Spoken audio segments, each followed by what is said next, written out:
Hello, my name is Garrett Harrington, and this is my video summary for the articles that I chose. And this is related to the clinical skills related to diversity and for this week's module.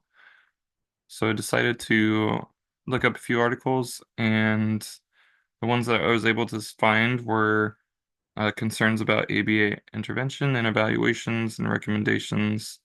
Um, this was a peer review article by Leaf, et al., and other Leaf, McEachin, and Liu and Russell, lots of different authors. But for this article, they compiled research into providers such as psychologists and parents and individuals with autism, neurodiversity activists, and they expressed the concerns of ABA-based interventions, expressed with concerns about how these they also suggested productive ways of moving forward to provide better outcomes for autistic individuals diagnosed with autism. So this is a lot of the things that they kind of went into was involving not recommending 40 hours for all children, carefully implementing extinction and addressing stereotype, stereotypy, stereotypy, with accommodating those and enhancing or empowering the options rather than making them fit into society and control the stemming, including the clients and the goals and how to work on things. All of these are recommendations for helping and improving and diversifying our ABA environment. So a lot of collaboration and more so taking into uh, cause and ABA interventions rather than just taking it at face value. You're really going to think about the effects, is kind of what I gathered from that article. The next article is talking about how there are women and they have barriers to leadership in ABA. And this is what they kind of talked about in this one. And they seem to didn't have a it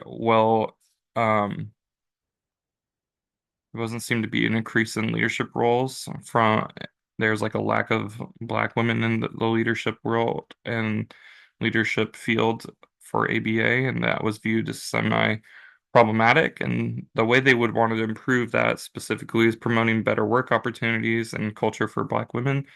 And they want to start tracking data and have reflective practices, identifying trends and barriers that could prevent them from assuming leadership roles. In this articles, they qualities that Black women could bring to the table, such as teamwork, resourcefulness, and fairness. The field of ABA could be missing one out on better benefits from the talent and skills of the women if the barriers for leadership are not addressed and removed. So I think what's important from what I understood from that article was that you need to really look broadly and consider all the strengths that people bring to the table and see if, those would be really good opportunities for others and be open to things. And then Wang S. Kang, Y. Kang, S. Ramirez, and Tarbox, and multilingual diversity in the form of applied behavioral analysis and autism, a brief review of future directions. So this article, they're trying to determine multilingual diversity in the field of ABA as it relates to treatment. The United States has been able to increase migration patterns to increase cultural and linguistic diversity. They were able to determine there's a need for more research in how these families with multiple language speakers in the home or when receiving treatment, they needed moderate adjusting would be a good point of focus. And articles suggest to make recruiting efforts within ABA agencies more, increasing the number of international students in the graduate programs, which I thought was a really good suggestion, and enhancing diversity curricula with graduate programs, working on professional organizations to improve the resources and support in the area.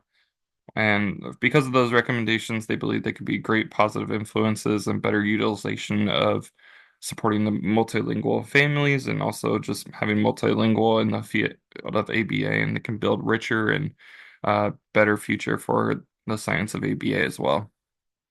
So that is my report and video summary for these, and that is very helpful to help me understand where you might want to consider more different things in regards to how to build a great company or how to build a great working culture for it. And it's a lot of just being inclusive and including all and trying to look for the strengths and being able to provide opportunities is what it seems to boil down to. So I look to try to implement that in my future.